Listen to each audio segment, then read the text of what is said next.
Welcome back, guys, to another episode of the Yankees Farm Report. I got a full panel here, as you can see. Nick is back. I got Aaron and I got Mark from the Bronx Muchachos. Guys, how you doing today? Hey, what's good, man? Happy to be back on. Happy DSL Day Doing to all great. you guys. Yeah, happy DSL day. It's now we got every organization going. Like, couldn't be better. Yeah. And starting right off the bat, let's just go through some of the guys there. I know Manny Cedeno got a base hit, knocked right up the middle. In the very first at bat, you had C.S. Castillo hit a two-run home run. Richard Matique was one of the last year's top IFAs. Also hit a two-run home run. Who else did? Carlos Bello also hit a two-run home run. Uh, Steven Marinez, aka Steven Romans, was 3 for 4, three singles, a stolen base. I think he had a walk, and I want to say 4 runs scored. We just had a couple of guys who had really good games and good debuts. Uh, Yeah, I think this part of the year is always exciting. As someone who follows the farm system pretty heavily, we get to see a lot of the guys in Tampa and Somerset, and the affiliates that actually have we're able to watch the games on. But these are guys who are just recently signed. A lot of these guys only signed what 6 months ago, not mhm. even. Yeah. So we obviously heard a lot about Cedeno, but there are guys who I haven't heard about, and there was a good. Um, Baseball America article this morning, just giving a lot of detail on some of the names. There's a couple Castillos.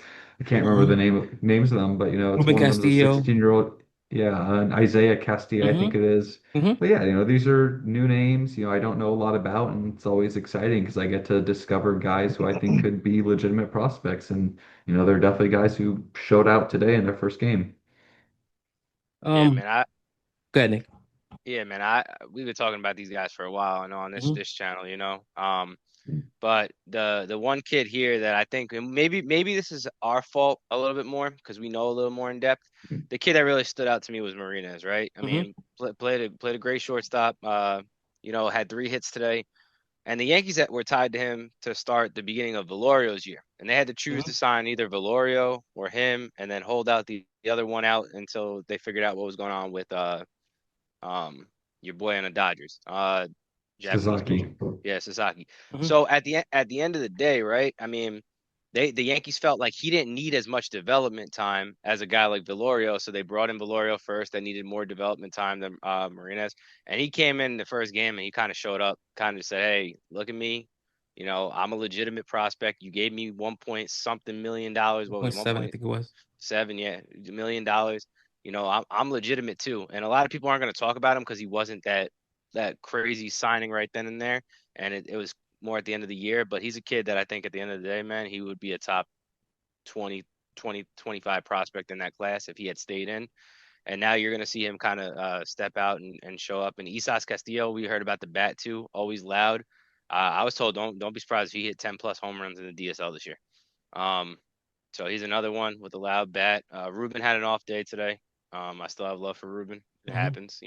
Valorio kind of had an off day today. Mhm. Kenny Pineda, who we knew about last Mhm. year, had an off day today. And then First game a of the pitch. season. Yeah, it happens. And then Yeah. Randy and Gomez was one of the top 2 pitchers that Carlos and I targeted in this class, along with Hector Moreno. And Gomez pitched first game. Moreno hasn't thrown yet, but he had his ups and his downs, as all these kids will. Mhm. Um, but it was nice to see DSL get started and see some positives out there today. Yeah, trying to look at the pitching aspect. I mean, the pitching was not much to talk about. I think the I mean, only you one just who look at had it. some of the scores of these other Yeah. games. Oh, the other game? It's I mean, just any game in the DSL, it's all, the Dodgers versus Red Sox was 14-13. Marlins Phillies was 5-28. It's Well, talk about that game. Our boy Carlos pitched in that game. He gave up 1 run. He dominated for his four innings. I think he pitched. Kevin DeFrank? Yes, sir. And Josiar Gonzalez, Giants top kid, man. He went out there and put up a 3 for 4 day with a double. No, but I just think it speaks to, these pitchers are very, very raw. These are high school kids, Yeah, pretty much. basically. Hmm. I mean, I look at Ngom's line. And three walks is, obviously not great, but doing that over three innings, that's I've seen worse. Um, Yeah. it's definitely going to be more just about how they develop along the way and getting to pitch in real games now that they're actually playing in real organized baseball. And I Yeah. think it speaks volumes, right? That they let that kid pitch first, and where they obviously see him because you had a Nixion Sanchez and Mhm. Alexander Almonte that dominated that level last year, Yeah, still in that I thought system. they were going to open the season for the DSL. I spoke to both of them today, and they both of them tell me they're going tomorrow. So, pretty excited. Hopefully, they're at one of the fields that has streaming, because for some reason the Yankees took down their streaming. I don't know why. I think they were being haters, but um, it is what it is. We And did get we got to shout out Brown Martinez too with the walk-off home run. absolutely, yeah, walk off 3-run bomb. Good for him. I saw a video of it. I don't know if you got to see it. One of the fitness trainer, the strength trainer, posted it, and I got to see it. But yeah, Almonte and Enix and Sanchez go tomorrow, so hopefully, um, we get to see good outings from them. I haven't looked at the schedule, so I don't know who's home. Again, the Yankees don't have streaming at home, so I'm hoping that they're at another field that does have streaming, so we can catch one of those guys. Um, Moving on to the players of the week. Gonna start off with Tampa. Let me look real quick. At Tampa, you have Brian Sanchez is back. He hit 364, 749 OPS, two RBIs, a walk, three stolen bases. He's been one of the better hitters outside of the FCL, and we've spoken about this a couple times where for some reason, once the guys graduate from the FCL to Tampa, they seem to struggle in the affiliates. The other guy I wanted to talk to was Dylan Lewis. I'm going to put a pin on him because we're going to bring him up again later on. Dylan Lewis was my player of the week at Tampa. He hit 333, 860, 868 OPS, a home run, three RBIs, a walk, two stolen bases. Juan Matheus hit 313, 389 on base percentage, two walks, two stolen bases. On the pitching side of things, you had Gage Zeal pitched to a 1.80 ERA over 5 innings, one earned run, four strikeouts, no walks. You love to see that. Xavier Rivas got his promotion, made his debut. Four shutout innings. I'm sorry, 4 innings, no earned runs, two walks, four strikeouts. Andrew Landry, who's been pitching a lot better of late. Three shutout innings, a walk, four strikeouts. Brock Selvage in a rehab start. 2 and 2/3 inning, no earned runs. If I'm not mistaken, it was four or five runs in that game, but none of them were earned. A strikeout. Carson Coleman, who has looked very good while he's rehabbing with Tampa. Two shutout innings, three strikeouts. Jackson Fristow, two shutout innings with two strikeouts. Yeah, I mean, I think I know we're gonna get to Lewis, so I mean, I think he's clearly my player of the week of the Mhm. month for He was my player of Tampa. the month. I don't know if you guys got to see that, Yeah, but he was I did phenomenal to see me. that graphic. It was, yeah, I just think, kind of listening to, the names you're saying, I think in general, the one thing to take away from Tampa is, in April they were not playing well and they were basically carried by Parks Harbor. Mm-hmm. And, seeing a Brian Sanchez who has a 117 WRC plus and, is hitting, he's stealing bags, he's getting on base a pretty reasonable amount. It's nothing I would say that makes you say, whoa, this guy is, he's going to be shooting up any prospect boards, but he's showing that, he's a stable hitter and he's only he's 20 years old right now. I guess he turns 21 on Independence Day. Oh wow. So he's I would say he's old for the level yet, but he's average age. But he's showing that this is a guy who probably another month or so of this, and you could see him being a guy who steps up when other guys get moved around in Hudson Valley and Somerset. So I think just seeing good offensive performance from him in a lineup that really needs someone like that, that's that speaks a lot to me. Another guy that just returned to the lineup is Roderick Arias, and we've all spoken about Roderick for a while, and people keep hitting me up asking me what the hell's wrong with Roderick, and I'm just gonna repeat the same thing. Um, I think he's hitting the ball on the ground too much. I think he's up almost 10% in ground balls. He's not getting enough lift, and also his batted balls in play is low. You and I have had this discussion, Aaron. Um, it seems like it's pretty much bad luck, and he needs to get a little bit more lift. There's a couple things I think go with it. Looking at his StatCast numbers, he only has a max exit velocity of 106 miles per hour this year, which is below average, and his 90th percentile, which, I think is, just the consistency on how hard you're hitting it more of, it's only 103, which is a little above average. He's not hitting the ball as hard as he probably is able to.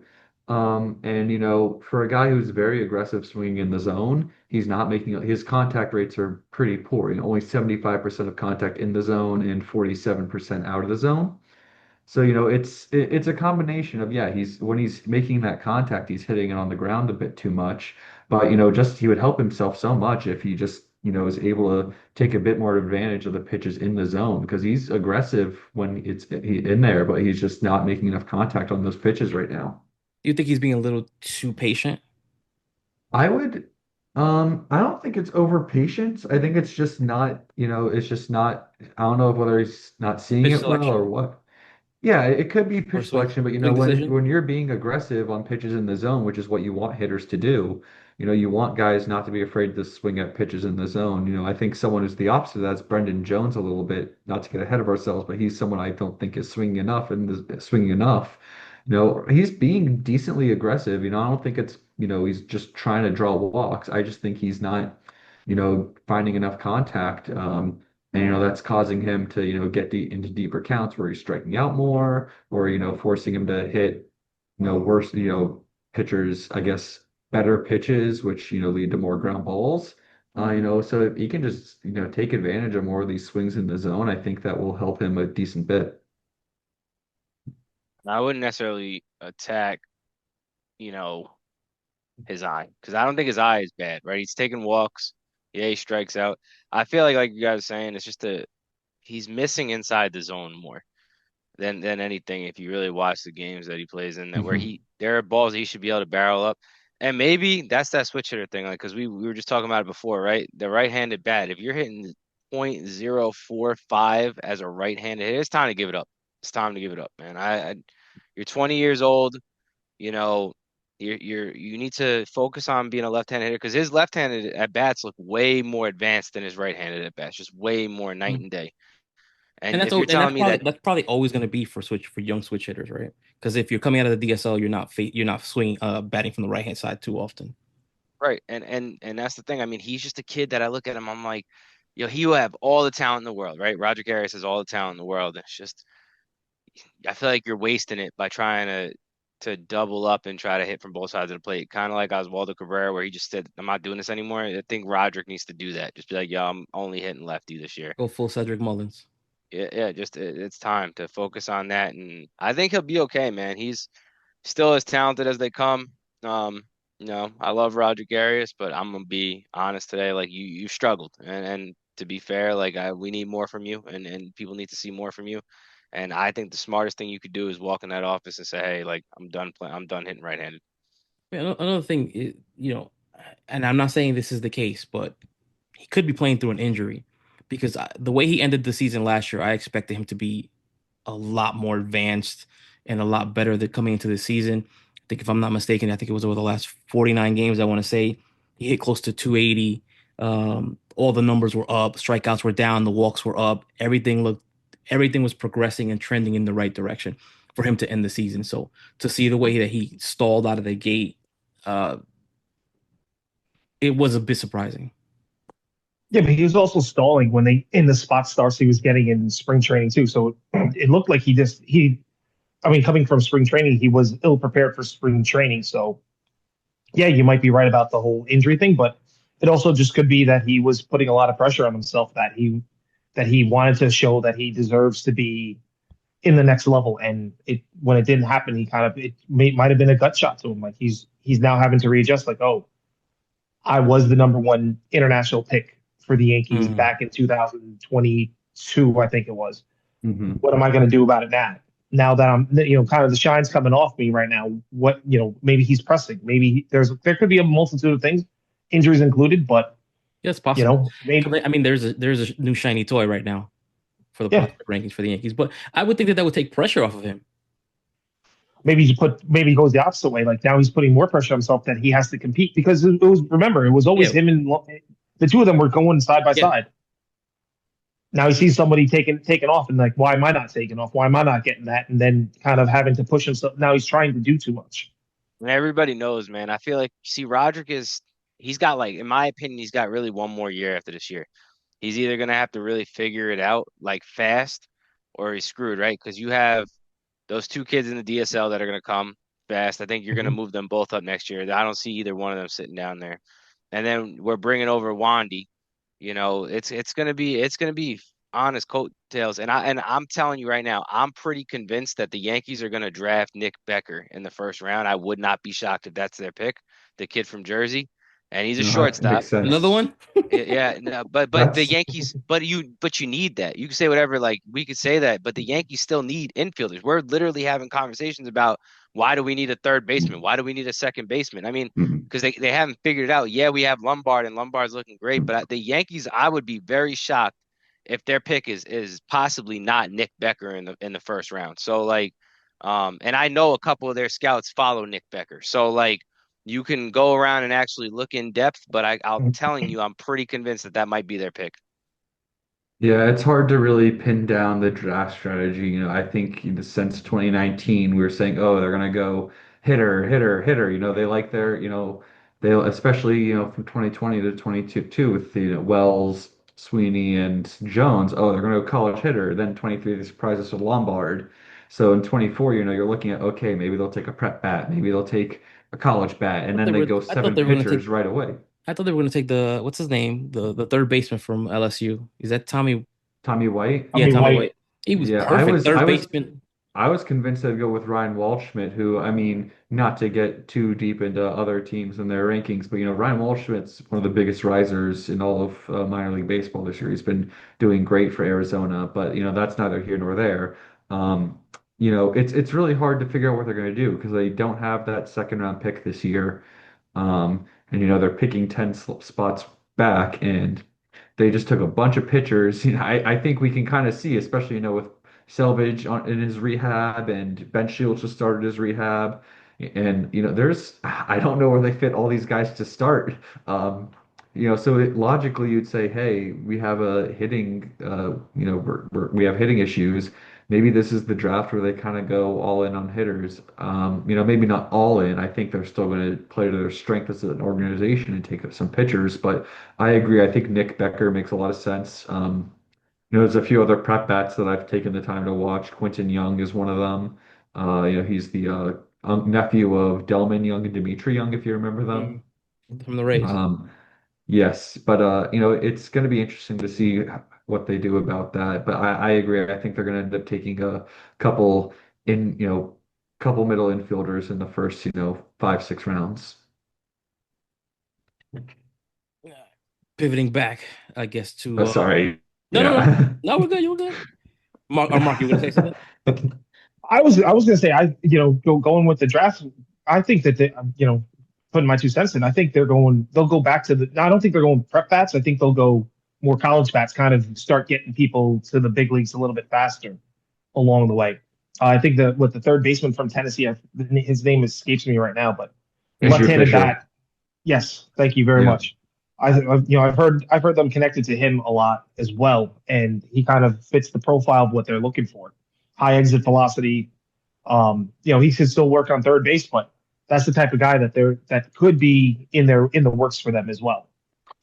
Yeah, it's just like the last point I'll make on it. Sorry again, Carlos, but I think with the Yankees, we've seen that they in their drafts value what has the chance to be most valuable. Mhm. And they're not looking at completely, oh, what is our major need, or like what's going to get to the majors first. Or I think they look at what is going to be the most valuable for us in the trade market. Because let's not forget, this team's traded 40 plus prospects over the last 4 years, which is middle infielders because they are so much more versatile. Mhm. Is in starting pitching or pitchers in general. So I'm still not convinced they would go with Fisher, but I agree. Like I could see them, if it's for a really good bat like Fisher, I could see them maybe breaking a bit of their mold and going for more of a corner position player. I haven't heard him recently, but Nolan Schaubert from Oklahoma State's another name I definitely saw connected month or so ago. So The Yankees yeah, it'll be interesting. have never done that though. Like the Yankees have never ever taken a corner bat, period, whether it's been an Sure. outfielder or that. I just don't see that, especially with the What do you mean limited they've never range taken a of what they corner bat?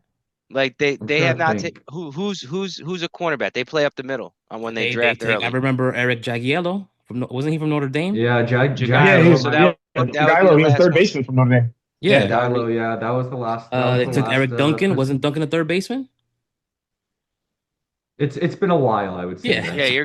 you're going back 20 years, man. This guy's going back 20 years. Sorry, I'm sorry. Eric I'm saying though. Jagiello taken before Aaron Judge. There you go. Okay, okay, okay. But I'm looking at like from the standpoint of like the Yankees truly like especially with their new philosophy, man, have really targeted up the middle, because they feel like they can move those guys around. Um, I just like I said, man, there's a couple of their scouts that follow Nick Becker. That tells me something. A lot of those guys and comment on his stuff. That tells me something. You're trying to build a relationship there. To see if you could probably get him at a 2.8 or a $3 million range instead of paying out crazy money. So that's my opinion. Uh, Piggybacking off of what you guys talking about the draft, or what Aaron said, I'm looking at the last maybe decade of first round picks, right? Going back to I think it's 14, I want to say they had Ian hmm Clarkin. The following year they didn't have a first pick. Then they had James Caprellin. Then they had Kyle Holder. Then they had Blake Rutherford, Clark Schmidt, and Anthony Siegler. Uh, Anthony Their Stigler, that's your drafting boy. their drafting was not good before 29. I mean, yeah, I think the 2017 draft was pretty solid. Um, and then but yeah, no, but those then look at their last seven picks: Anthony Volpe, Terry Sycamore or TJ Sycamore, Austin Wells, Trey Sweeney, Spencer Jones, Lombard, and Ben Hess.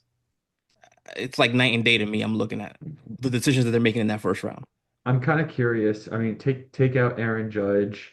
I'm curious the combined WAR of Volpe and Wells, and what they've played a combined 4 seasons in the pros. I'm curious if their WAR combined is more WAR than everyone drafted in the first round from 2010 to 2018 minus Aaron Judge.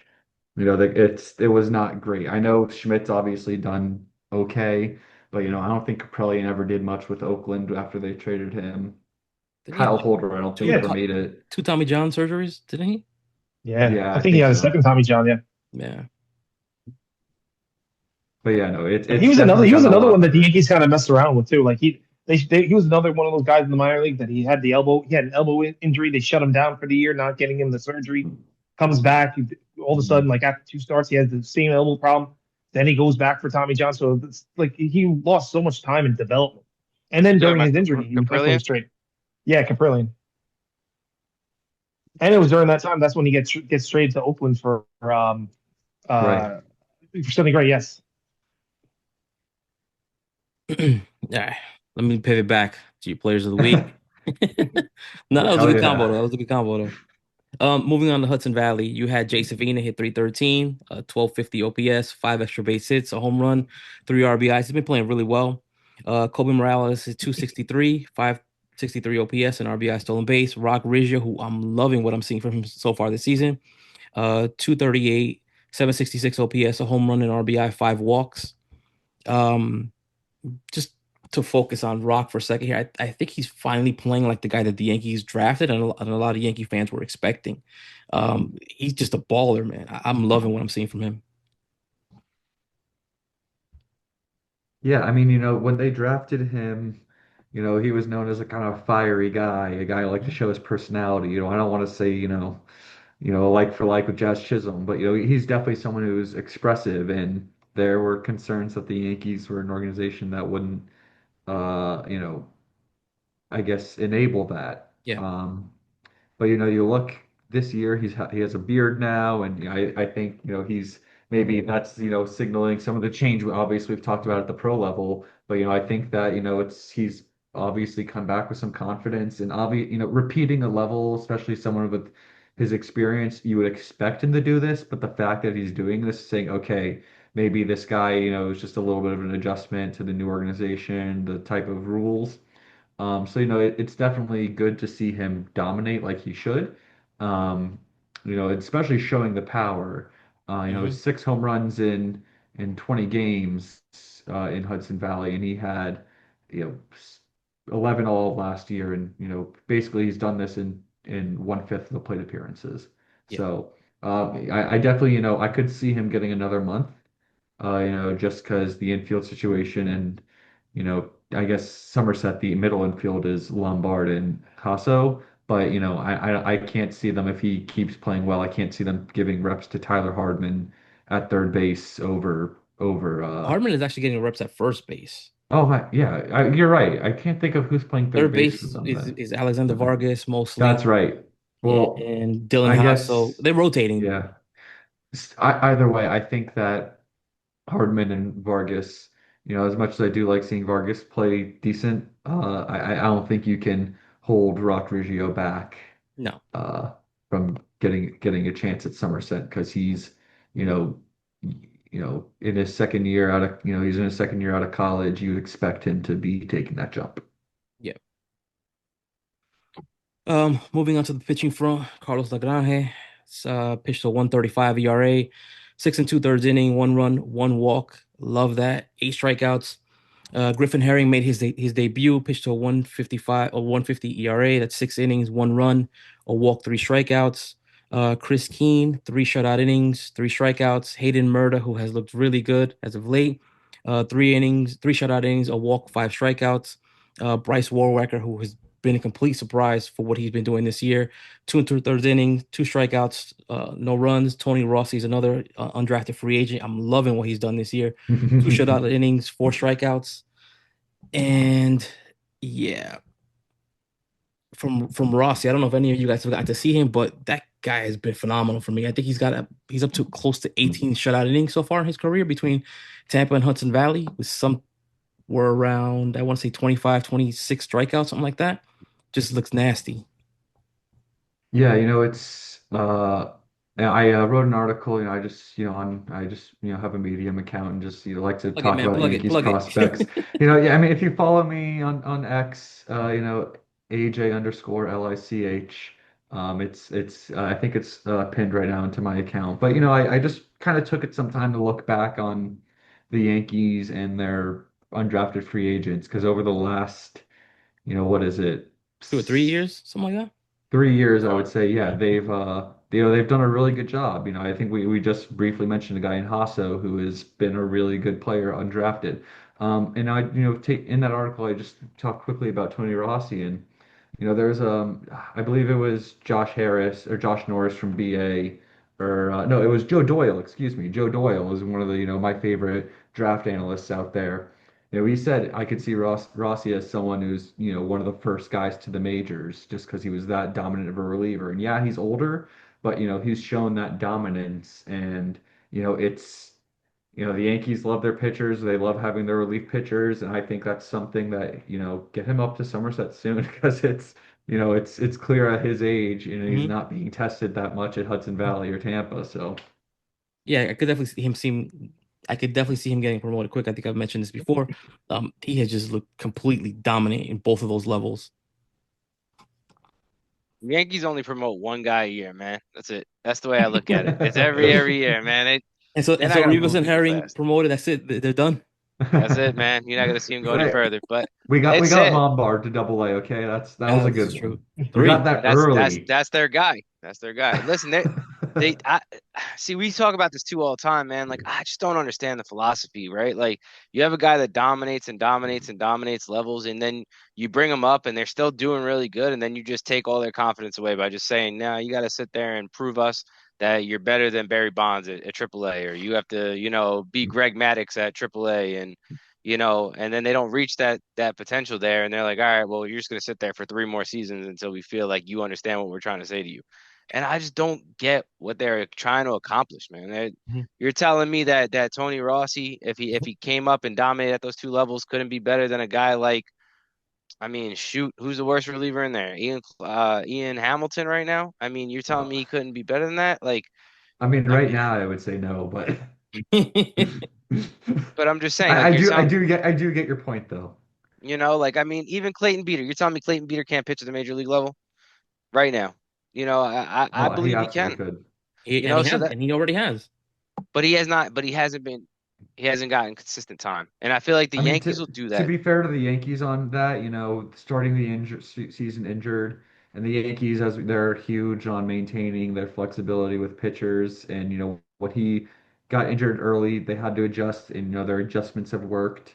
Obviously bringing Ryan Yarbrough, when he gets bumped out of the rotation, whatever that is, they're not going to cut him. And just the fact that Beater had options. It is a little tough, but I can't fully blame the Yankees for why he's not in the majors right now. That I think if he had not been hurt in spring training, he would be on the Yankees right now. All right, so I'll ask you a fair question then if we're gonna do that. So give Hmm. me give me one good reason why Brendan Beck, Trent Sellers, Hmm. or Cam Schlittler are not at AAA or at least weren't given an opportunity to pitch at major league level, especially Trent Sellers, right? So Trent Sellers, in my opinion, you have no loss by bringing him up. So we've talked about this on the last episode. You would have no loss if you're the Yankees by bringing him up and have giving him a spot start or something along those lines at times because he's an undrafted free agent. If he works out, great. If you can get him 4 or 5 starts, he looks good. That's a great trade piece. If it looks good at the major league level, but there's no loss, and you if he doesn't work out because he was an undrafted free agent, doesn't matter. It's not going to look bad for you. You got an undrafted free agent to the major league level.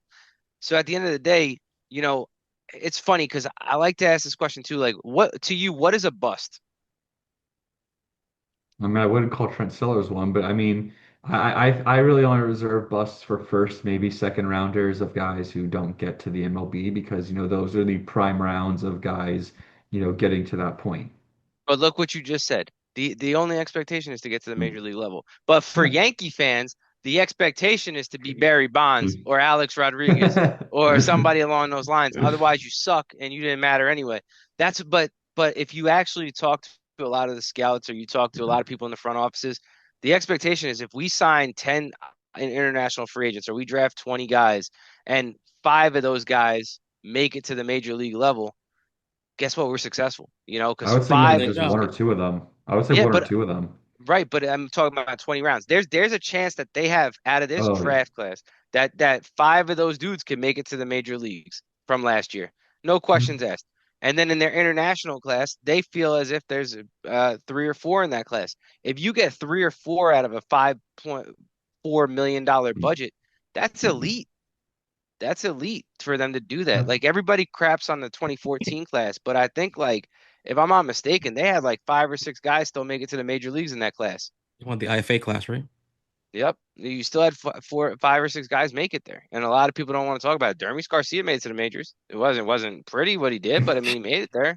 Somebody I brought up mean, Dermis Garcia to me the other day, talking about that the Yankees are the Yankees top picks in the IFA market are always bust, and then they mentioned Dermis Garcia, and I was like, Jesus Christ, that was over a decade ago. but he still made it to the majors. How? But you just told me that a bust is if you all you have to do is make it to the majors.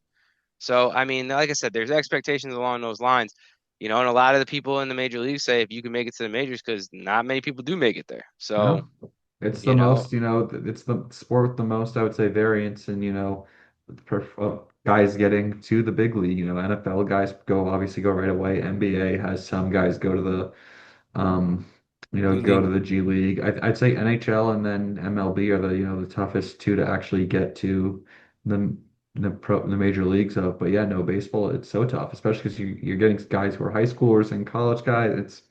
Yeah, no, it's a total crapshoot, but I just think kind of bringing it back into focus, talking about, I think we're talking about Hudson Valley and their promotions. There's definitely guys who you could say are worthy of those promotions, and you said Trent Sellers. I don't see why him or Beck or even Schiller couldn't be in Scranton right now. But I think one thing I kind of what reels me back in is, I don't want to say you have to have everything perfect to go up. For George Lombard, he wasn't really hitting the ball, strongly in the air yet.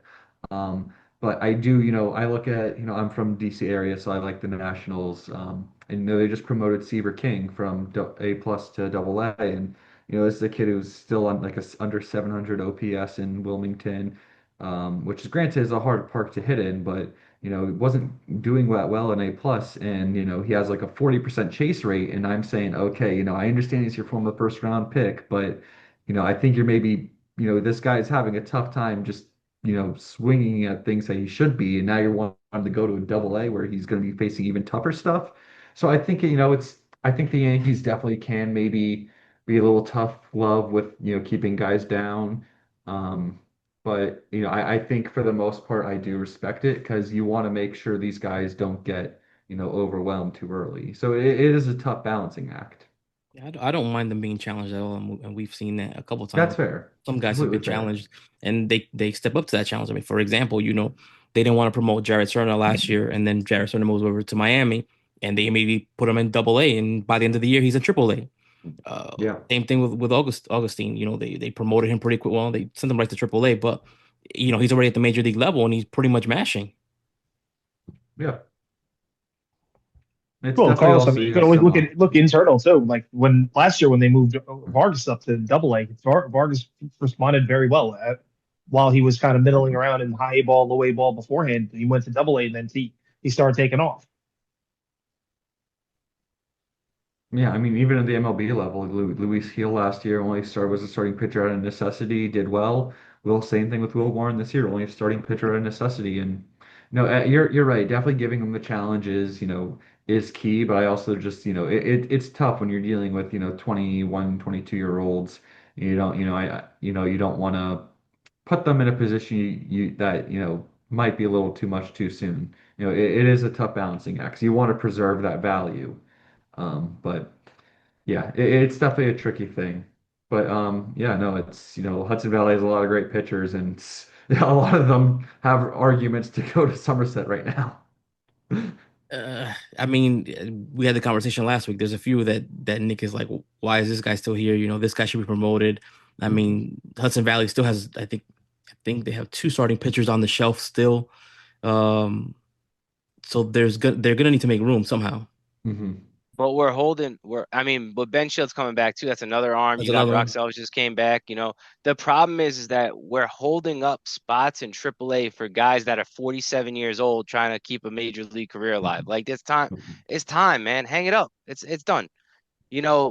David Robertson is not even on a major league roster right now. There's no reason that I have a dude who's 47 throwing at AAA that's holding up a Brendan Beck who needs to either be put on a 40-man roster next year or not. I need to see what I got there. It physically doesn't make sense. And we could say tough love, whatever. The guy just came back from injury. I don't care. He's 26 years old. We got to figure out. You drafted him with a second round pick a couple of years ago. And he is Rule 5 eligible, so you got to see what he's I got. mean, my theory on it is I don't think they like the pitching environment in AAA. I know it's a very offensive heavy environment. I think there is some trepidation in getting. I mean, we saw Will Warren had like a 5+ ERA But last that's the year. league though. It's yeah, it's tough. It's how much it's You I can't hide get him. it. You can't hide Yeah, him. you can't hide them forever, but Yeah. I do get how hey, let's especially maybe if you're thinking that Brendan Beck might be a trade piece or Cam Schlittler or whoever Trent Sellers, hey, maybe we keep these guys in Double A where they're looking good and comfortable, and then after the trade deadline, if they're still here, then we can get them that promotion. So the thinking is that the opposing GM is not aware of what's going on in the international league. I don't know. Yeah, it's listen, I'm not a genie. I can't speak for Brian Cashman and Damon and and the I can't remember who Oppenheimer. the farm director. No, he's the scouting director, not the farm director. But you know, um, I can't speak for why they do it, but there definitely could be more aggression at points. But it is tough when you have pretty deep system. I think that's been But the the thing thing with the about that is Yankees for years. when you continuously show that trepidation, you just start creating roster crunches, Yeah. and we're kind of seeing that now because the top holds the bottom down. Yeah, I mean, I totally get that. I agree with you, Nick, that like Eric Lilbrandt or Eric Carrasco. Leal. Yeah, well, Carrasco's not there anymore, but Well, well, for now. But yeah, this week. Leal and Lee Brandt, like I don't see why you can't have Brendan Beck and Trent Sellers in those spots. I can understand maybe if you That's want my to keep point. Schlittler a little bit more and work on his strike throwing a bit more, but um, yeah, I do agree that at some points there's always a few each year that I'm like this is so blatantly obvious that they should be promoted. I got like 40 of those guys. Yeah. Let me ask you guys a quick question, man, before Carlos jumps in the next one, man. Who do you guys think is a better pitcher Uh, Griffin Herring or Brock Selvage? I mean, better prospect Herring. Um, I don't know. Selvage, it's I mean, Selvage has had more experience at the top, but I don't know. I think Herring right now. Yeah, I'm kind of with Herring right now. I mean, Selvage had he started off last season really well, and then the injury hit, and I think it's kind of along the lines of like he's had some injuries, and it's kind of taken the shine off of Selvage. But I think Herring being one of the shiny new toys that the Yankees got, they're going to put a lot of effort. They're going to push him well, and they're going to push him hard. I could see him definitely in Double A by the end of the season. Maybe being one of those guys sniffing at Triple A at some point. But like we are just talking about, they don't like pushing them up that high. But I can see a lot of these guys in high ball moving up to Double A and having Double A as a nasty pitching staff going into the second half of the season. You waiting for my answer because we had this conversation. I not, but nobody else heard it, so I'm just curious. I went with Brock. I think Brock is more experienced. I like what I've seen from him. There's a lot more data available on Brock. Yes, Herring has looked very good. I'm very high on him, but I'm Team Brock right now. I mean, to me, it's just I think Herring's fastball slider combination is especially his slider is nasty, and I just like his stuff, projecting it more than I like Brock's after seeing Brock for a while. Some of it I'm sure is fatigue, but just really kind of focusing on the stuff and not the stats. I think Herring, I like Herring's stuff a bit more than Brock's at this point. I'm gonna chalk that up to prospect fatigue on your part. I mean, look what he did at the breakout game last year. That is Yeah, very you're true. right. Like Mark said, he's the shiny new toy. All right, moving on to Somerset. In that note, you had Cole Gabrielson hit 375, 1132 OPS, two extra base hits, a home run, an RBI, a stolen base. Spencer Jones hit 375, 500 on base percentage, 1000 OPS, an RBI, two walks, a stolen base. Garrett Martin, who was the player of the week for me hit 350 with a 1380 OPS, five extra base hits, three home runs, five RBIs, three walks. Alexander Vargas hit 286, 619 OPS, a stolen base, and RBI. Tyler Hardman hit 261 with four home runs and eight RBIs there last week. Moving on to the pitching side of things, you had Cam Schlittler. He had two starts, nine in the third innings, 10 hits, 12 strikeouts, two walks, pitched to a 1.93 ERA. Brendan Beck threw five shutout innings with three strikeouts. Baron Stewart, three in the third, one run, no walks, six strikeouts. Harrison Cohen, three shutout innings, two walks, five strikeouts. And Trent Sellers, three shutout innings, two walks, three strikeouts. Talk about Harrison Cohen, man. That guy just every year shows up, right? That's another guy, another reliever. Another I feel like undrafted guy. yeah, but Yeah. he's another guy that can move up too. I mean, he just at some point, you have to look at yourself in the mirror and just be like, what the heck are we doing? Like this kid is just every level he goes to, he just excels. And he's the kind of dude that I feel like won't be given a chance till he's 27, 28. He'll go into a bullpen and the Yankees will trade five decent prospects for him later on down the road, and they had him in the system because that's just what they David do. I mean, Robinson 2.0. yeah, it just doesn't make sense, man. Like a lot of these kids, like they have some really good pieces, right? I know Raiselman too is a good one. He's had an up and down year this year. The walks really killed him, but you know, the Yankees, I feel like they have some legitimate studs as bullpen pieces, and they just refuse to give them the opportunity. I mean, I will, in some defense, it is tough when you have one of the best bullpens in the pro level. But I mean, I think some opportunities will definitely be there with, Luke Weaver and Devin Williams, being free agents after this season. It'll be interesting to see who can kind of claim up. I definitely like Harrison Cohen though. I think he gets a lot of strikeouts. He induces a fair amount of weak contact. Um, I think as far as you know, relievers go, he's me. I would maybe consider him, probably third closest to the pros behind Raiselman and Beater.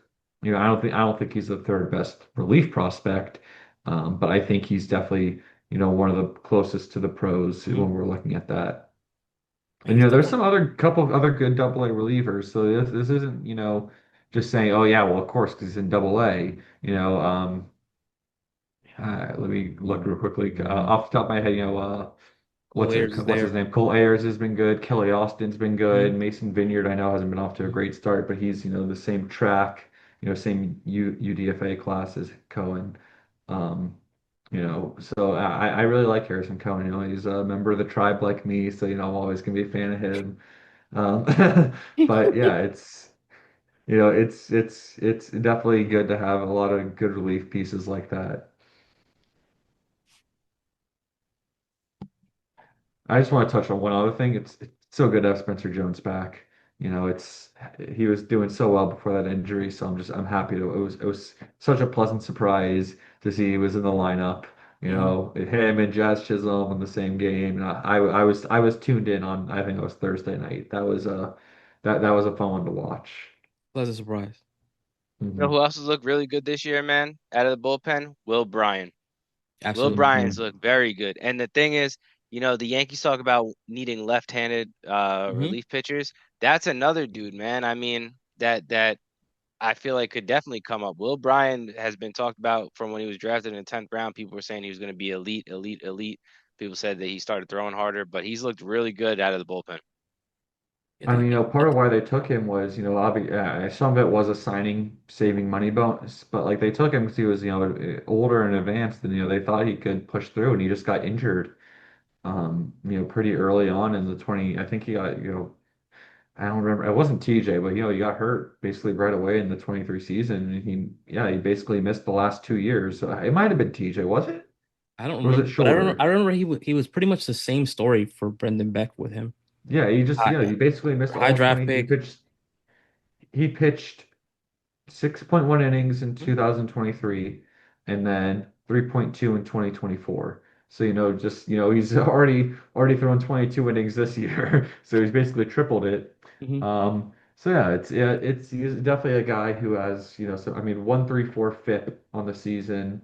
Um, it's a 34.8% K rate to 5.6% walk rate. That's elite stuff right there. I talked about Harrison Cohen and liking him a lot. Maybe I didn't give Brian enough credit because, Cohen has a pretty high walk rate, but a 29.2 K to walk percentage is pretty, pretty freaking elite. So yeah, you're right. I could see him. I know we keep saying this, and I think it just speaks to how good the Yankee system's been this year. But I could see he deserves that promotion to AAA, and he's someone who could be in line in that conversation next year for that lefty reliever. But it doesn't even necessarily need to be next year. See, I feel like No, it doesn't. this Yeah, this he's not what's it called? He has another. I believe he's What not even Rule 5 this year, he's or is he? 26, right? I think Yeah, he's he's 26. 26, but I don't think he's Rule 5 eligible. Oh, he is Rule 5 eligible this year. So yeah, that decision will have to be made.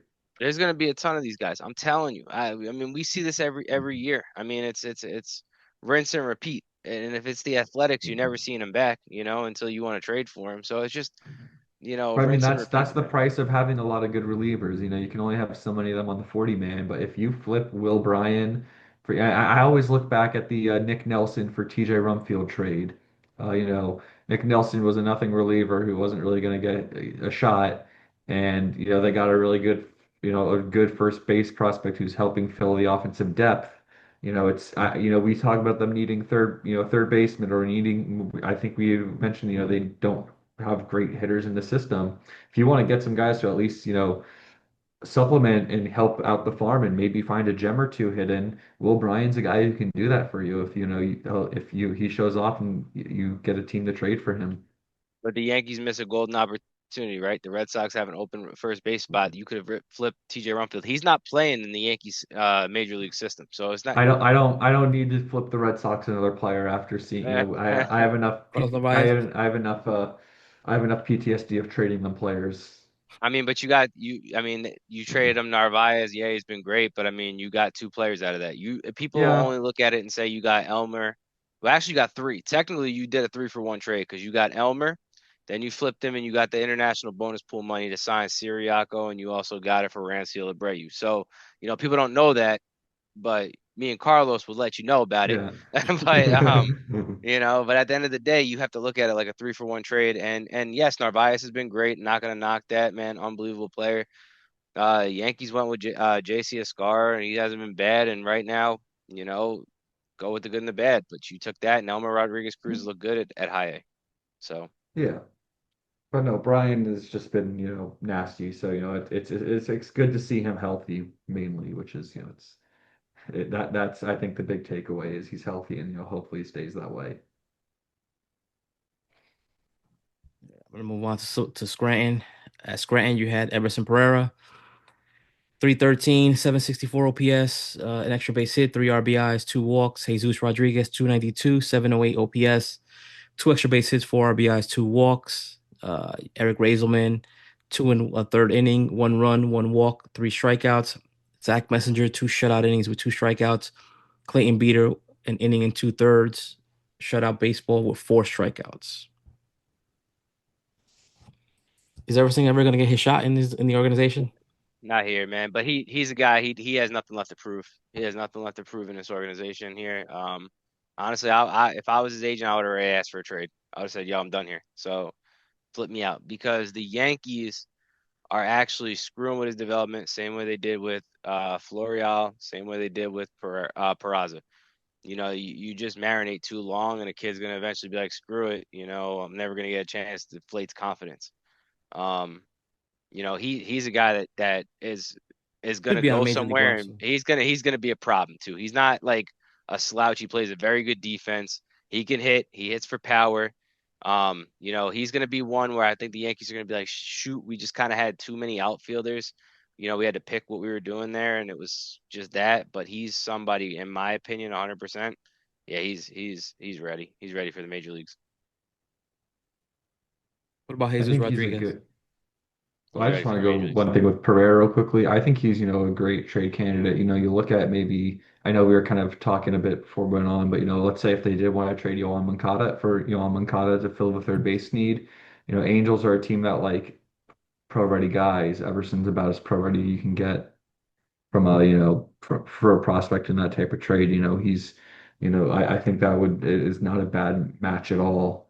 They need outfield help, and they're probably going to trade Taylor Ward at the deadline. So I think there's definitely a fit there. What about Jesus Rodriguez? Major league ready. That's another guy. The bat just plays. I Hmm. mean, people don't want to talk about it, but the bat plays. Problem is, same concept with everybody else. I just don't see him getting an opportunity here. Like So he's you're saying just Pablo Reyes is blocking him? no, not Pablo Reyes. No, you can't. You're not gonna block him with Pablo Reyes. But like, I just feel like the move with Jazz going to third base now is blocks him because now you don't have an opportunity for him to play. He's not gonna play second base. Um, I don't think he's athletic enough to play second base. I'll put it that way. I Um, think that it's another case of the Yankees showing you how they feel about a prospect. I really I like Rodriguez. I remember, I guess it was 2 years ago now, but I remember him, Omar Martinez and Augustin Ramirez in Tampa. I'm like, oh, these are like three pretty decent catchers. None of them lighting the world on fire, but all interesting. And then as soon as each of them got to Hudson Valley, they just lit it on fire. But I think Jesus, he's Rodriguez is makes amazing amount of contact, which is awesome. The walking rates are great. His whiff rate's great. But, I just think the fact he doesn't hit the ball very hard. You look at the fact that he doesn't really hit for much power in terms of even extra base hits in Double A. He hasn't hit a ton. I think the defensive issues. He's not really a catcher. I'm not really sure how much of a third baseman he is. I think they see that if they can trade him at the deadline this year, this is, a good use of this prospect. I think that that's what they're kind of saying to us right now with why he's not up over Vivas What's funny about or Jesus Rodriguez? or What's funny about Jesus Rodriguez is that when he was at Somerset, he wasn't really hitting, and I think he got no. promoted to Scranton out of a necessity. And the idea, my guess is, we'll just plug him in because we need somebody to take this spot for now, and he just took off at AAA. I don't think they were expecting for him to hit as well as he has hit at AAA. And I mean, to be fair to the double, it was only 7 games. It's hard to say, oh yeah, he was, But at in the the beginning of previous the season, I don't season. think he hit well either. He had a 101 WRC plus, so not amazing, but yeah, yeah, definitely not the best. Definitely had It him mastered definitely the it level. He had definitely him wasn't mastered the in level. or we've talked about, guys probably over earned their promotion. He's definitely one that I wouldn't have said earned the promotion at the time. Yeah, that's completely fair. But no, I mean, he's been hitting great, which is, it is quite incredible to see all these base hits he's racking up. But I think they're showing you how they feel about him. It's kind of like I see like a right-handed version of Luis Arias, minor league version, right? Where the guy Hmm. just a slasher. He just gets on base. It's either walk or he's gonna hit the ball somewhere. Not out of the park, but he's definitely gonna find holes. You need that. You I do. feel like teams don't realize, but you still need that, man. Like Absolutely. I would rather have that guy up with bases loaded and one out than have a guy like John Carlos Stanton up that could strike out, like there's a 50-50 chance he'll hit the ball hard or strike out. I'd rather the guy that's going to put the ball in play and at least give me a run or two.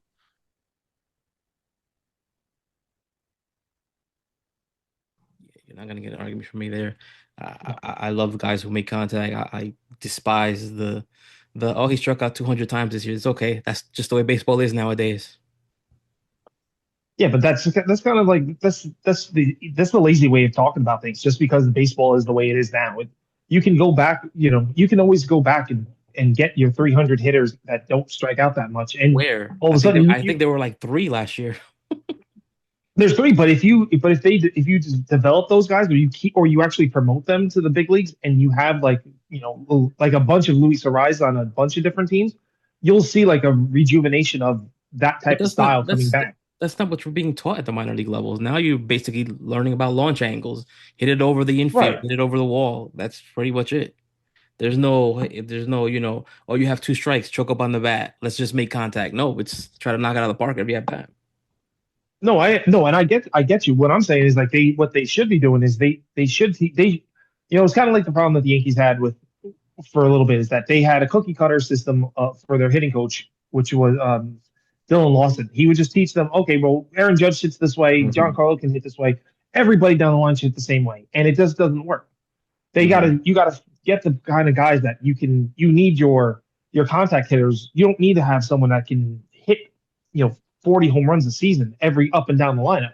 It's great to have, but if you can supplement them with those guys that are going to be on base, can actually steal bases, do the little things, the intangibles that baseball in the 80s and 90s were, even for part of half of the 2000s, which everyone loved. Like you'll have a more exciting product on the field, and the players can turn around and they can show you that they are true 5 tool players as opposed to just, hey, I'm going to hit the ball, I'm going to hit the ball for power, and I'm going to have a slow trot around the bases. I don't have to worry about speed because even now with the bigger bags and stealing supposed to be going up, you still don't see, especially on this Yankee team, you don't see on the big leagues, you don't see it as much as prevalent.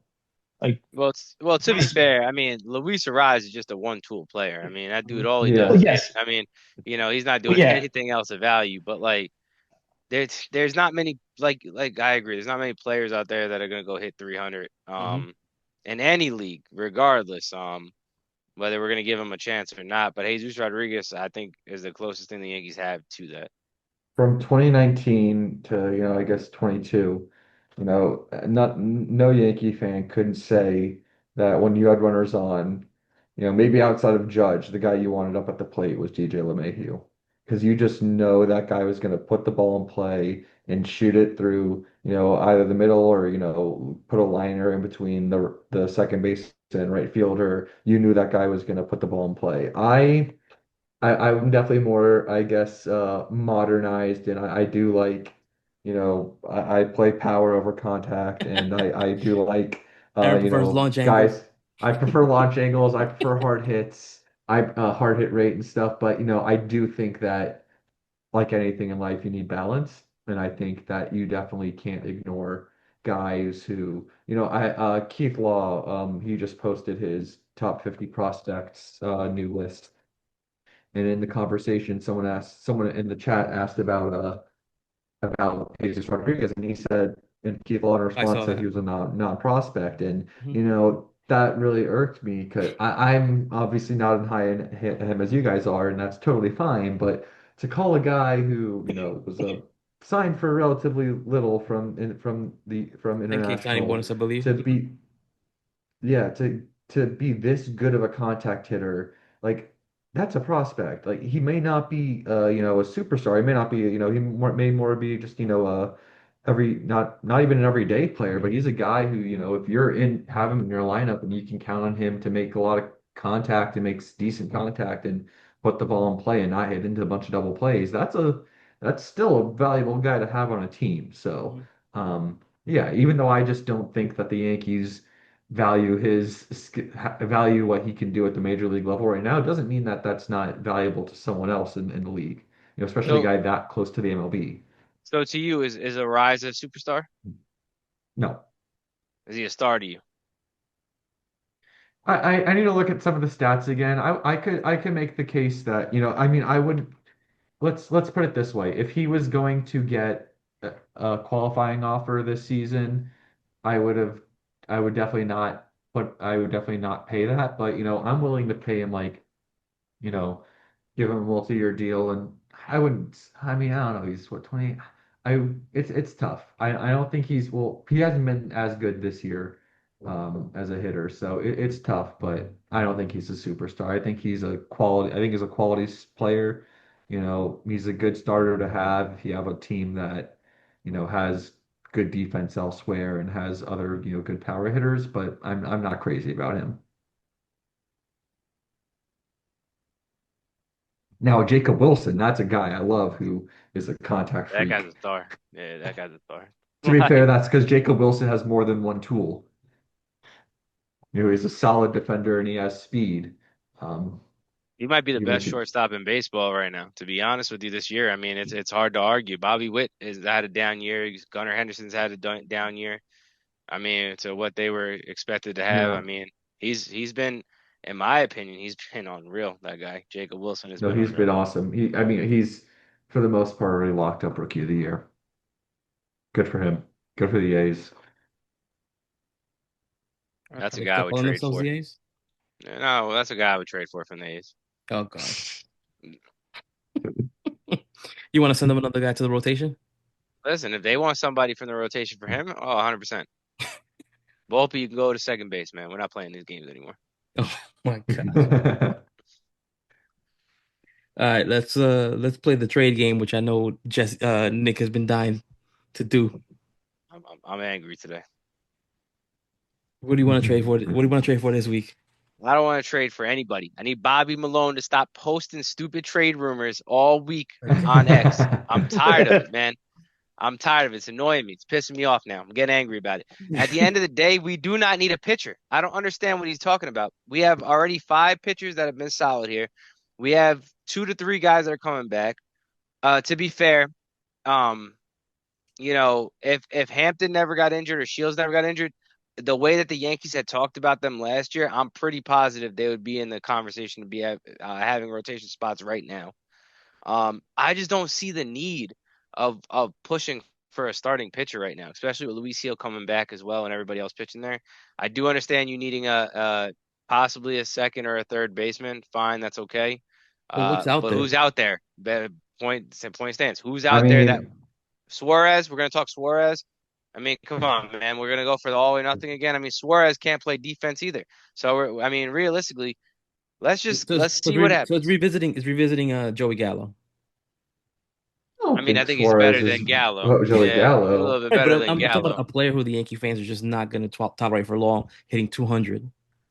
But he's a I free mean, agent. he is there's better no, than that.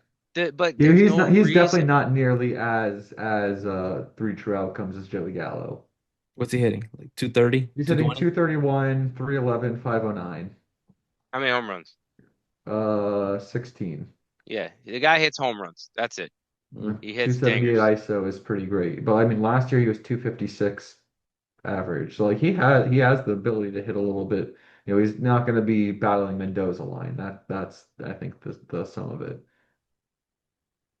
But now you don't need a third baseman because now Jazz is playing there. So now go Yeah. find me a second baseman. Well, guess who? That Guess You who? can I always that move Jazz. You can always move Jazz back to second I base. You can I think get someone like Aaron was saying. And I've talked about this on my own stuff, which was get Yohan Moncada. I mean, mhm, he's on a 1 year, He's $5 injured million now, dollar contract. but he's injured now. might Yeah, be not might not be injured coming into July. Yeah, I mean, yeah. shoot, you should have just signed Gleyber Torres, right? I mean, realistically, the guy's been the best second baseman in the American League this year. Honestly, I think they should have just signed you on Moncada. And if they Yeah. didn't, I understand why. I What, understand not wanting to spend 14 million on Glaber, but I can't think of a what was reason not to spend 5 million on Moncada. what was Glaber's agent going to accept a 1 year Especially, deal? I think Glaber wanted out. I think Glaber saw the sign writing on the wall. I I think Glaber I was don't think Gleyber confident wanted out. leaving. I don't think he I wanted out. think He just felt I don't think he unwanted. wanted out. Yeah, I mean that. Yeah, yeah. different kind of feeling. But I I don't think think he wanted honestly, out. I think it was No, needed for when both he saw what parties. I'm saying is when he saw the writing on the wall that they didn't want him, Yeah, like he was fully set to go. Okay, cool. I'm yeah. gone. What Like yeah, about if Dylan you tell me Hasso? That's a name not for this year, but I Why would not? I just don't think he's got I think for where he is in his development, I don't think he's someone you want starting at third base come playoff time where he is right now. I would definitely happily talk about him for sometime next year, but I don't see him as ready to is that really what you want starting at third base or second base in a playoff race? I can't get behind that You're right now. starting Jorbit You know, Vivas right now. this reminds me of when people last year were saying Jack Neely, why are you trading for Mark Leiter Jr.? Jack Neely could do that job. Yeah, that was Really Carlos. That That was was me. Jack Carlos. Neely really Jack Neely really I was in on that struggled. too. And yeah, he really struggled. And Mark Leiter, I know he at first when he got here had some tough times, but was nails in the playoffs and has been nails this year. I wouldn't And necessarily say he was nails in the playoffs. He barely pitched. They literally said we're not throwing this guy except for that one game in Cleveland. We're not gonna go It was probably, nails. and let me guess, it was mop up duty. No, he pitched in a serious game in the playoffs against I Cleveland. know, But I know I know we're he's not been gonna pitching. call this guy nails because he barely pitched. They didn't even throw him out I there know like that. I know he's been pitching better as of late. I'm The just not a word fan. nails makes it seem like he was Luke Weaver. That guy was Yeah. nails in the postseason. This guy was not nails. all right, let me look it He was a up real body. quickly. I mean, he pitched 5.1 innings, so I mean, yeah, he didn't pitch in the. You're right. They were I keeping him wouldn't call off. it They nails. were keeping off, but in Kansas, he didn't start pitching until the Cleveland series. But he pitched 5.1 innings in the And two how many games he earned pitched runs? in. One. That's not nails. I mean, he struck out, had some big strikeouts in some big situations. He Maybe had not one nails, good but game. he He was a had good one really reliever. good game against Cleveland. I'll give it to I you if you want to say one good game. If you want to call him nails in that game, fine. But what we're Either not way, gonna he's been do, nails this year. he's been very good this year. We'll say that. I'm not gonna call him My nails. my point is though, I think that as much as I like Hasso, even though the trade options aren't, the best, I would still rather take a guy with proven MLE, experience, even if it's just decent experience over a guy who's, probably a little more inexperienced than what I'd But want. let me ask you a question. The Yankees right now, what place are we in the American League East? We're in first. Okay. And who's been your third baseman and second baseman majority of the last like 30 days when you went on this crazy win streak?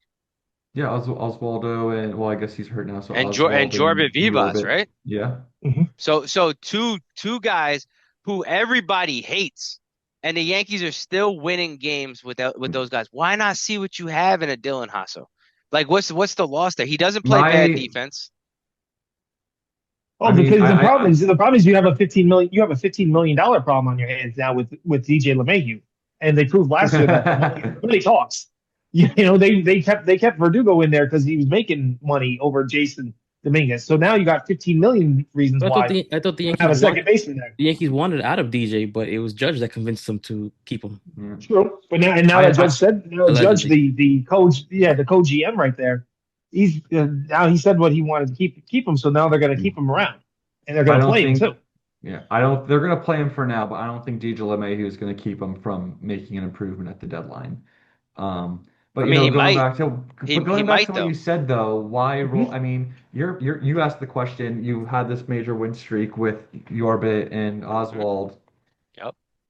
my question is, if you're winning this much and you see this major production hole, because I like Vivas a lot. I like Bebos, excuse me. I didn't know it was that until you made the pros. I like Bebos a lot still. But you're talking about a guy with a 49 OPS plus right now, and Oswald Peraza is not much better. If you're winning this much, how much more could you be winning if you get a legitimate third baseman?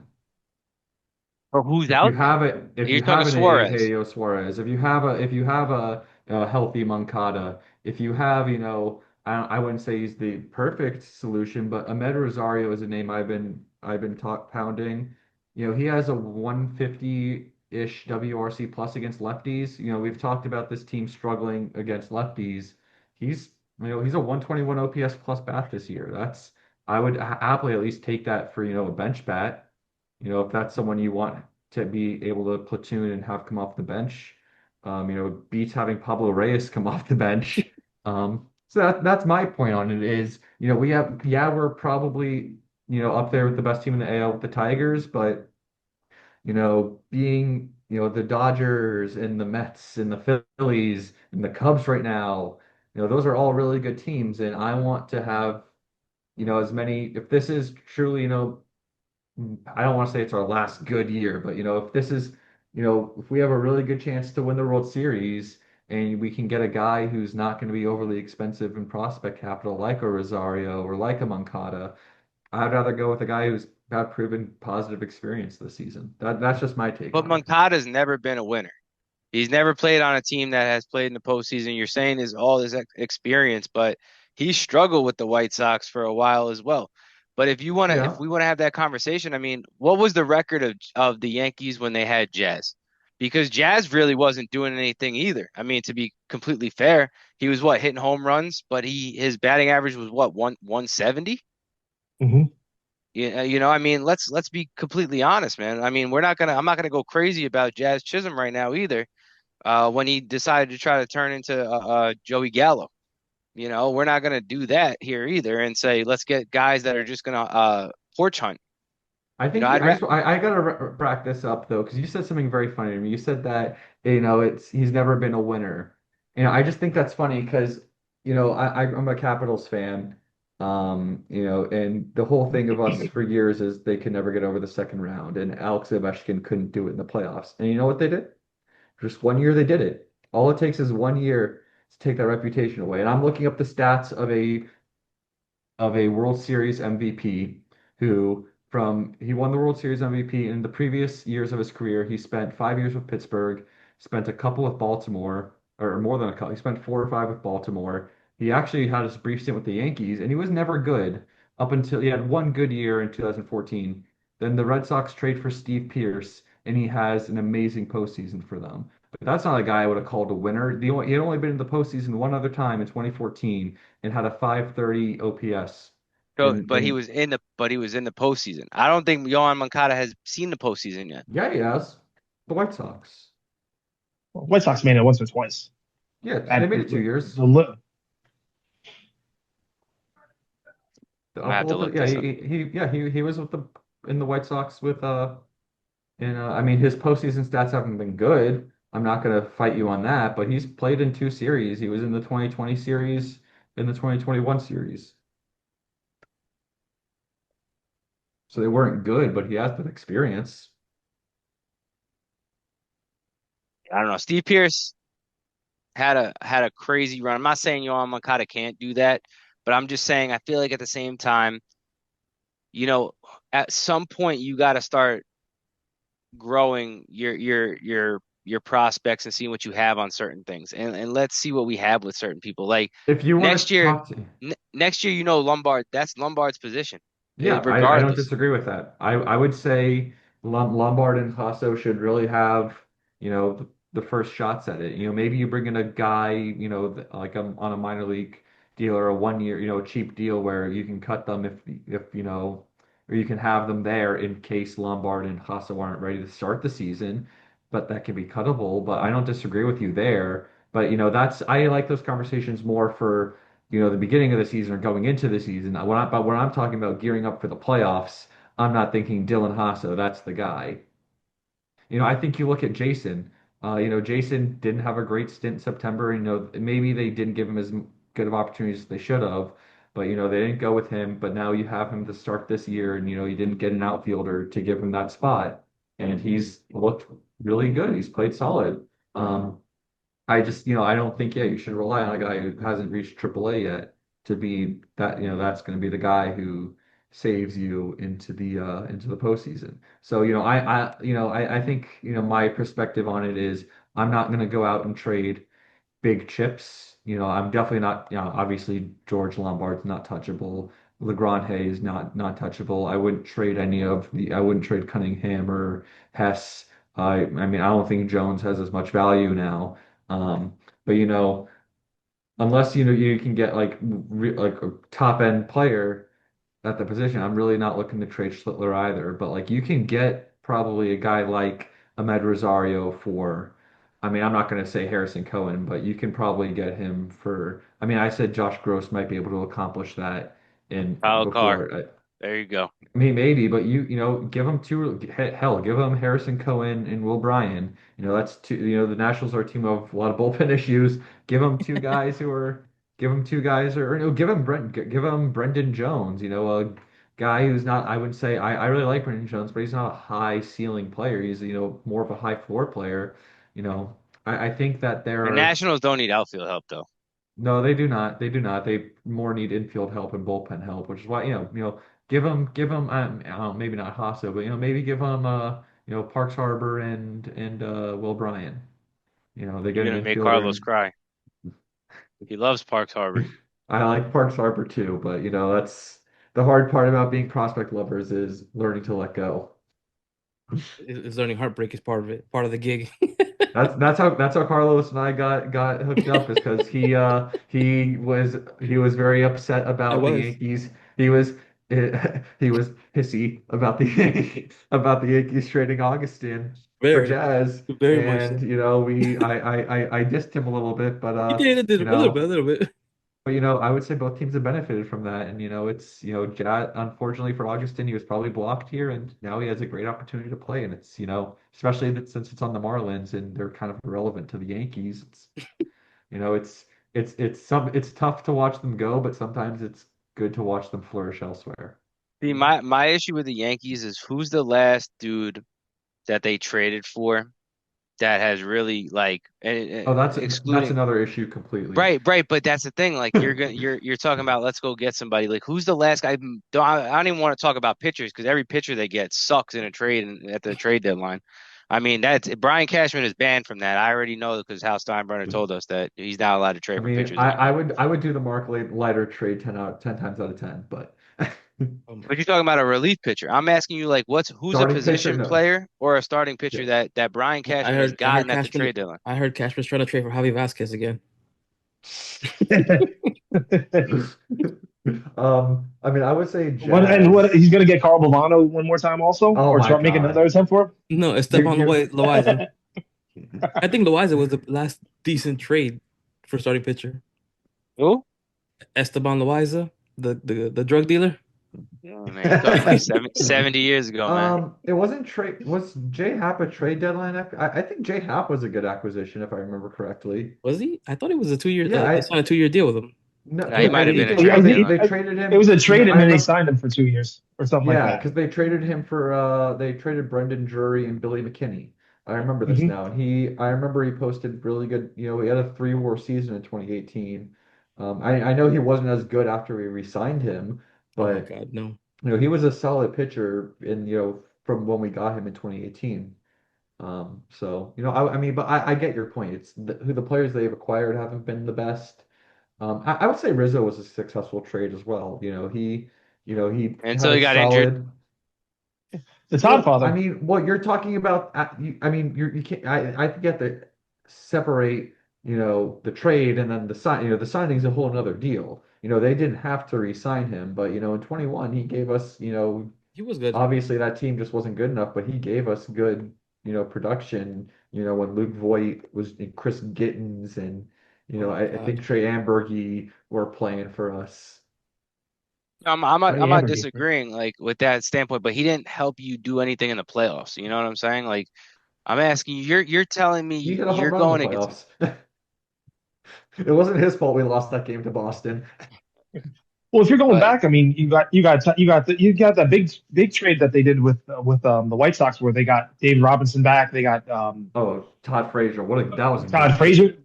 Todd Frazier was the best part of that, and but they also got Tommy. Tommy Kahnle coming back from Yep. that. And they You know, gave if you up their want to go a first little bit rounder further, both you for up want the to go a little first. bit further back from there. You got Chase Headley was really that trade was really I, good for the I Yankees always as well. I always love it when Yankees trade back for some of their prospects. Well, It's wasn't Kahnle wasn't he Rule 5 and he went up wasn't he with Colorado Rule like yep, Colorado picked went to him the up yeah, Rule 5? Rockies.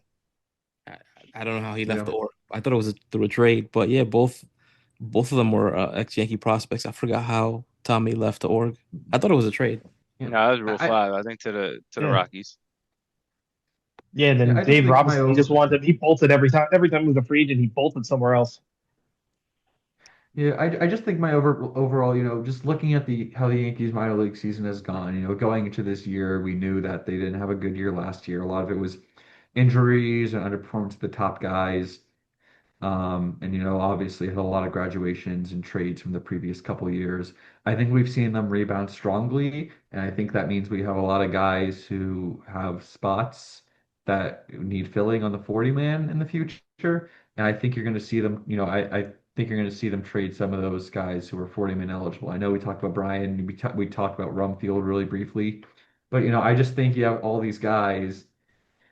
I think it makes sense to make some of these deals to try and, That's usually like the pool that he trades from yeah, first. yeah. So I don't think that, they should be, it's I like I understand your perspective, but I think that if you can get someone who can at least help on the bench, I mean, you roasted Bobby Malone earlier, but IKF is, I Oh my think, a God. solid name to try. I don't think he was only bad in the eyes of the Yankees fans the because of the reason he was signed for. But if you look at, I mean, he was not a bad player with the Yankees. He had a You realize he comes over and becomes a starter, right? He becomes your second baseman. probably or But third but that baseman, that yeah. that doesn't move the needle. I mean, I think he's provides more production than what you're getting right now, and that's my point. He's a league average hitter and a solid defender with speed. That's beats the below average offense and about average defense you're getting right now. But I'm just talking about like I said, Ahmed Rosario would be a very good bench bat to have. That if he takes over, if you're looking at this, the expendables on the roster, Pablo Reyes for sure, Yorbit Vivas, Mhm. and DJ LeMahieu and Peraza. Oswald Peraza. Now DJ, we all know is probably not getting moved, but Vivas has those options and hasn't looked good. Giancarlo takes that spot. Then you have um, then you have Reyes, who I think is clear he's not been good. Josh Chisholm's going to take that spot. So it leaves you with DJ and Oswald. Now, if you're telling me that you can get a guy who's either a starting infielder for you or at least a bench bat. What do I feel better about going into the postseason with? Do I feel better about Ahmed Rosario being a platoon bat who's going to punish lefties for us, or do I feel good about IKF who's a decently well-rounded player who in a non-everyday starting role can provide value, or do I feel better about Oswald Peraza, who I've seen have the longest extended run of his time with the Yankees, and he has negative WAR. He is a negative point 0.1 WAR player with a 60 WRC plus. What do I want going into the postseason? So I a think a negative one WAR though. Think about this for a second, negative right? point And 0.1. right, but he's also, to be fair, he's also the one dude out of all of them that is probably the least expendable right now because he can also play shortstop if somebody goes down. The other guys I don't trust are going to be able to play a high level shortstop if they go down. Um, If yeah, you if know, Volpe goes down, no, that's for sure. Losing Oswaldo really hurt in that respect, which is why I think IKF makes sense as an acquisition because I know it'll give Yankees fans PTSD, but it's if he's only playing when when The Os, Yankee, the when Yankees look, Oswaldo's hurt. But, the Yankees look at IKF and put him in center field. Yeah, my issue more is trying to trade for pitching, right? So you have three guys that are making over 150 million dollars in your starting rotation. One obviously is Mhm. down with Tommy John right now. Um, you have probably about 700 arms in the minor league system that eventually could at some point be something, like and at the end of the day, you have two guys right now that people are starting to say, okay, we have potential here. Luis Heel, who last year in the first half probably pitched better than I could have even expected Garrett Cole to pitch for the whole year. He was that good. And then I think time caught up with him, coming off that injury and stuff. And Will Warren is starting to put it together. Yeah, he got shelled against the Dodgers, but at the end of the day, he's looked really good over the last five starts. He's starting to take command of that. They still obviously like Clark Schmidt. I'm telling you, the way they talked about Chase Hampton and before he went down, they saw that guy as a number two. Whether you guys want to understand it or not, they looked at him as a number two. I'm telling you. They like Ben Shields. They said he's the best preparation pitcher in the minor leagues. You just drafted Ben Hess. You drafted Bryce Cunningham there. Griffin Herring's coming out and looking good. You have so many arms. I could just keep naming them. I mean, Legrane's showing out. Lalane's supposed to be pitching soon. And if he has a great year, he's going. We've been told that he's going to Arizona Fall League too. If he dominates there and is up into Double A the following year, you just have so many arms that you cannot keep investing millions and billions of dollars into your rotation when you only need three guys in the playoffs anyway, and Four. possibly a You need fourth. four nowadays. Yeah, You need four but nowadays. still, but you're telling me Luis Hill is the only starter to win in the postseason. He was the only one in the not in the postseason in the World Series. His start resulted in a win. Mhm. So at the end of the day, we could laugh about it, but I mean nobody No, else did. That's the truth. And I say what you want. I think the way it lines up is, you look at it basically your rotation's the same in the fact that Freed replaces Cole as, he's the ace. Rodon is the two again, and to be fair, he's a much better looking two going into this, second half than he was last year.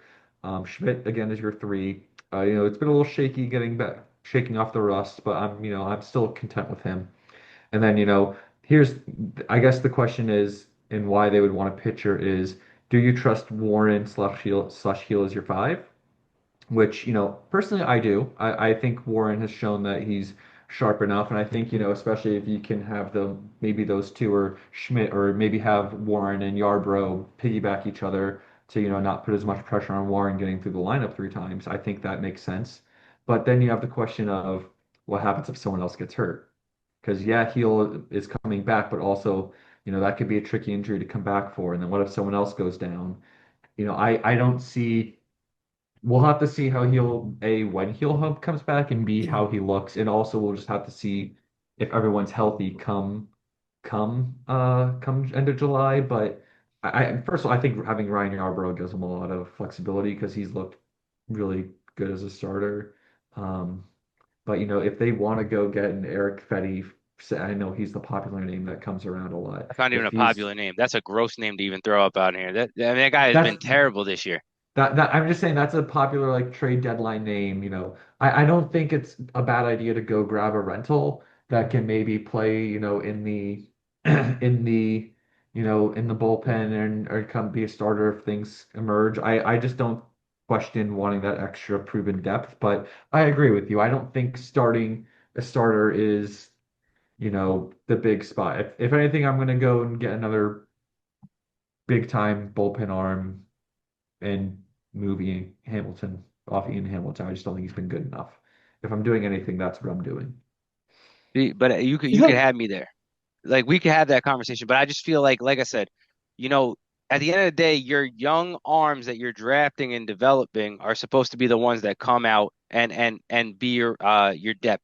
Listen, do I think Cam Schlittler is going to be your number two starter in the playoffs this year? No, absolutely not. I don't think anybody's going to be, asking for that or hoping for that. But at the end of the day, if somebody gets injured, I have to hope that these young guys that we're developing and growing under the system can step up and pitch. And you have a ton of them at Double A, that are pretty much ready. We've talked about Brendan Beck. At what point do we say, hey, let's give him a chance? I mean, what about Brewbreaker? That guy's out of options. He's got to come up. We haven't even Honestly, had a that conversation. actually that actually might be the starting pitching depth we talk about. But I mean, And but we saw, realistically, I yeah. mean, he's at a depth. I mean, he's at options. He's off his rehab assignment, he's got to come up. So who's coming off the team for him? I mean, we can have all these conversations, but we're not, you know, I think trading for a pitcher, period, right now, and unless it's Paul Skeens, would make physically no sense. I don't disagree. And Jake Cousins is a guy they liked a lot last year. What happens when he comes back?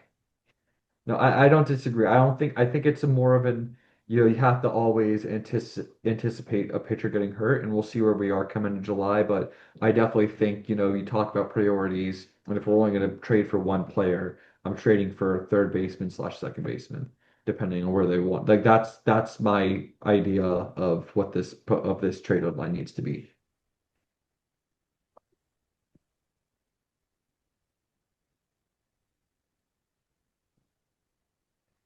I don't think I disagree with you on that, Aaron. Personally, I had this discussion with Nick already. I don't see the need for an arm right now. If they want to fix something, yeah, then yeah, go out and get a second baseman. But where are you going to get that? I mean, like you mentioned Rosario, that's a decent option. I think it's an improvement from what they have on the roster right now. Other than that, I don't want to waste capital on a below Like average player. like I said, my point is some of these guys either you use that capital now or you let it go on the street. They have a lot of guys who are going to be coming 40-man eligible and you can't fit them all. Mhm. It's yeah, like I said, I mean, just to bring him back, Everson Pereira, I can't imagine he has many options left. If he has any left, But it's but you're saying that as a fan of the New York Yankees, and I'm looking at it as a GM. Why am I going to take this guy as a headliner, whether I think he can produce or not? You already just saying that he's already at options, so I can already lowball you on him. So the end of the day yeah. is, but that's what I'm saying. Everson Pereira, in my opinion, is a better player than Moncada. I think he'll be a better player at the major league level than Moncada. I'm almost guaranteeing it.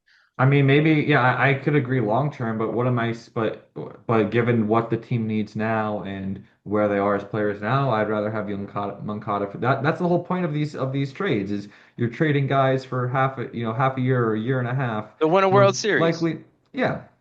I understand the philosophy and a kid like Pereira, I can understand making a trade for it, but I just don't understand like I'm for Bobby Mullen, for instance, right? We're gonna sit here and talk about getting Freddie Peralta. Yes, Freddie Peralta is a good pitcher, right? We're not Oh gonna yeah, I don't disagree that. disagree with that. But I also don't understand why are you gonna continue to clog up a rotation where you have all these young arms and then you're gonna be stuck with all these guys that you're gonna lose for absolutely nothing because nobody's trading you Bobby Witt. Nobody's trading you the top of the top. And then what? You're going to trade all these good arms to the Orioles for Gunnar Henderson, who might not ever hit a baseball the same again. I mean, at some point, we have to really have a conversation about what's important and what's not important for the development of the Yankees. We can't have a Yeah. rotation that's $250 million.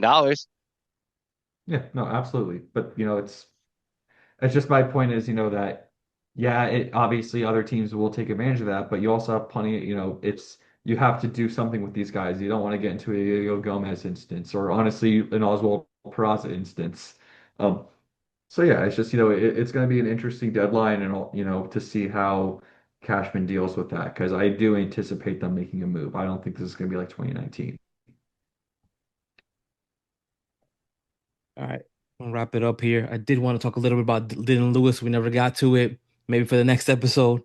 But want to thank you guys for coming on as always, and thanks you guys in the chat. Appreciate you as always, Aaron, Mark, Nick.